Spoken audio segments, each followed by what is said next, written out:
오늘 함께 묵상할 성경 말씀은 마가복음 7장 14절에서 23절 말씀입니다. 마가복음 7장 14절에서 23절 말씀입니다. 오늘은 14절, 15절, 16절 말씀을 읽겠습니다. 무리를 다시 불러 이르시되 너희는 다 내 말을 듣고 깨달으라. 무엇이든지 밖에서 사람에게로 들어가는 것은 능히 사람을 더럽게 하지 못하되 사람 안에서 나오는 것이 사람을 더럽게 하는 것이니라 하시고. 아멘. 오늘 함께 묵상할 주제는 사회적 관습, 고정관념입니다. 본문 마가복음 7장에서는 바리새인, 서기관, 율법학자들과의 분명한 입장 차이를 보이고 있는 예수님의 사상, 주관에 대해서 여러 가지 이야기를 하고 있습니다. 손을 씻는 의식법, 또 고르반이라 불리우는 일종의 서원 개념, 그리고 오늘 14절부터는 부정과 관련된 의식을 포함한 관습법을 다루고 있습니다. 14절에서는요, 서원을 잘못 다루고 있다고 예수님이 말씀하시면서 다시 이렇게 말씀하십니다. 무리를 다시 불러 이르시되 너희는 다 내 말을 듣고 깨달으라.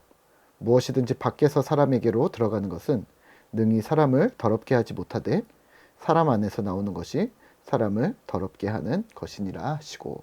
아멘. 예수님은 몸을 더럽히는 것이 진정으로 무엇인지를 지적하셨는데요.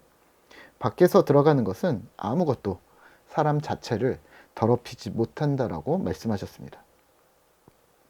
그도 그럴 것이 초콜릿을 먹으면 성질이 안 좋아진다거나 미역국을 먹으면 우유부단해진다거나 뭐 이런 것들을 이제는 우리가 미신이라고 부를 정도로 말이 안 된다는 얘기인 거죠. 근데 이제 당시 랍비들은 그렇게 가르쳤답니다. 부정한 것이 몸에 닿을 때 사람은 더러워진다. 사실 몸이 더러워진다가 아니라 마음과 영혼이 더러워진다는 뜻으로 말했던 것이죠. 이 사회적 통념이 되어버린 이 개념에 대해 예수님은 반박하셨습니다. 몸 안에 들어오는 것들은 결코 마음을 건드리지 못하고 소화기관으로 그냥 들어갔다가 결국에는 몸 밖으로 빠져나간다라고 말씀하셨던 거죠. 당연한 말을 하셨지만 논지는 이렇습니다. 음식은 결코 사람을 더럽히는 근원인 마음을 건드리지 못한다. 음식이 마음을 건드리지 못한다는 거죠. 예수님이 레위기의 율법을 종식시키셨다기보다는 좀 더 발전시켰다고 보시면 어떨까요? 몸을 더럽히는 것에 참된 이유가 음식이 아니라 마음이라는 사실을 꼬집고 계신 거죠. 무리를 떠나보낸 후 제자들은 이 비유의 의미를 다시 묻습니다.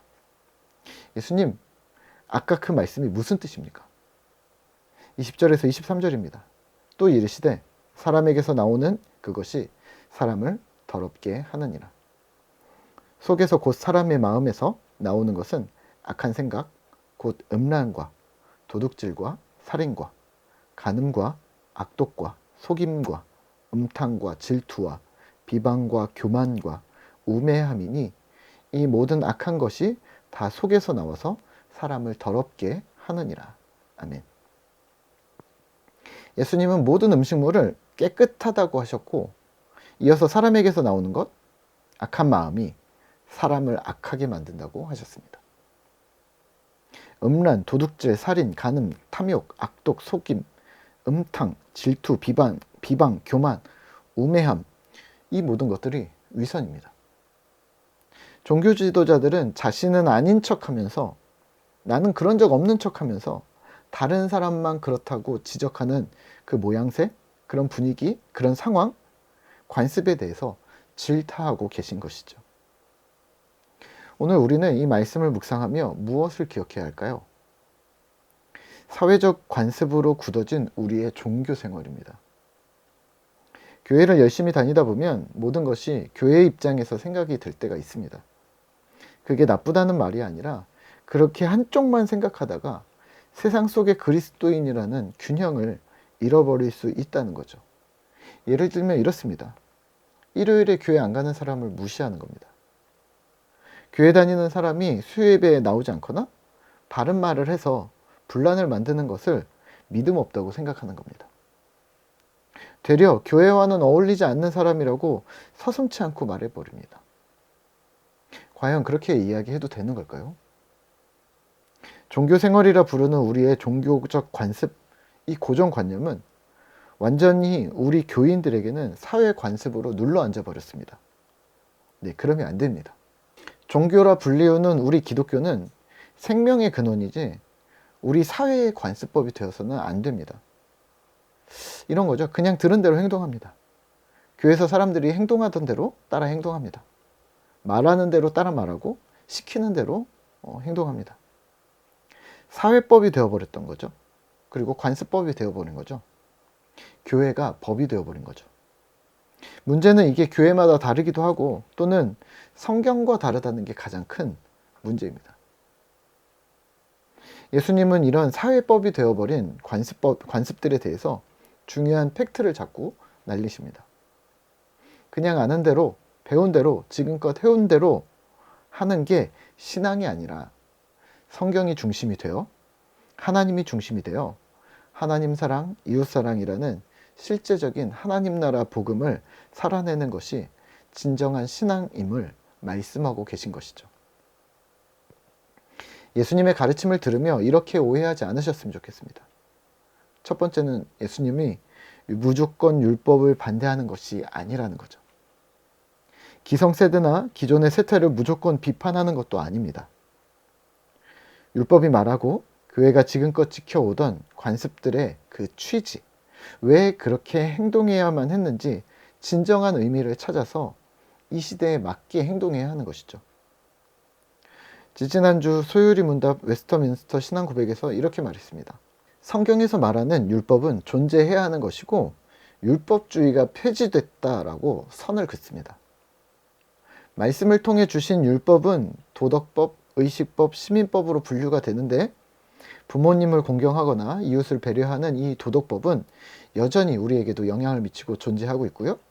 유월절이나 제사법 같은 의식법들은 폐지가 되었고 시민법이라 불렀던 사회법은 당시 정치, 사회, 경제, 문화의 취지를 고려해서 현대사회로 적절하게 변형시켜 정신을 이어와야 한다고 말합니다. 그러니까 고아와 과부나 나그네를 사회적인 약자로 규명하고 안식년과 희년을 주장했다면 오늘날에는 폐지가 아니라 나그네보다는 복지의 사각지대에 있는 연약한 사람들, 장애인, 미혼모 혹은 독거노인, 1인 가구 이런 연약한 자들을 위해 적절한 변형을 가해 이 시대에 적용해야 한다고 말을 하고 있습니다. 그렇다면 율법은 이 율법의 진정한 의미, 진위를 파악하는 것이 중요합니다. 그냥 누군가 말해준 대로, 관습대로 그냥 따라하는 대로 따라하는 것은 개인적으로도 위험한 일이고요. 사회적으로도 또 교회적으로도 매우 위험한 일이 됩니다. 그렇다면 우리는 두 번째, 열린 마음이 필요합니다. 기존의 정신을 지키시면서 동시에 새로운 것을 수용하는 정신인데요. 무조건 안 듣는다거나 또는 무분별하게 받아들인다거나 이렇게 둘 다 양극단에 처하면 안 된다는 말입니다.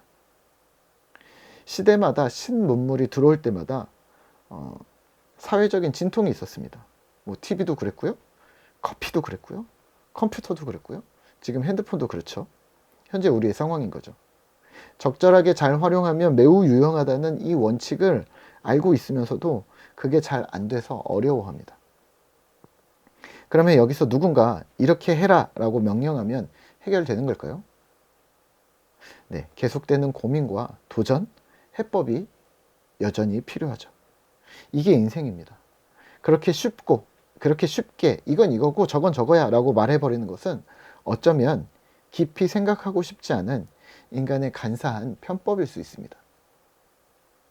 요즘 젊은 세대에 중꺾마라는 단어를 많이 쓰면서 서로를 격려하고 있는데요. 중꺾마가 뭐냐면 중요한 건 꺾이지 않는 마음이라는 이 좋은 뜻을 가졌습니다.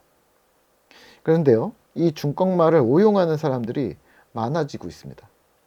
나는 중도에 꺾이지 않겠어 라고 자기 고집의 실현, 자기 고집의 정당화로 사용하는 사람들이 더러더러 있기 시작하는 거죠. 이렇게 하면 안 되겠죠. 나는 성경을 읽지 않겠어 중꺾마 이러면 안 되겠죠. 나는 기도를 하지 않겠어 중꺾마. 이거는 말도 안 되는 얘기죠. 이 말은 이렇게 사용해야 합니다. 나는 말씀대로 살겠어. 중꺽마. 나는 10을 평생 하겠어. 중꺽마. 중간에 꺾이지 않겠어. 신자라면 당연히 이 중간에 꺾이지 않겠다는 말을 하나님 앞에서의 신앙 결단으로 사용하셔야 맞습니다. 왜냐하면 우리 삶은 내 것이 아니기 때문입니다. 나는 이래가 아니라 주님께서 성경에서 이렇게 말씀하셨어.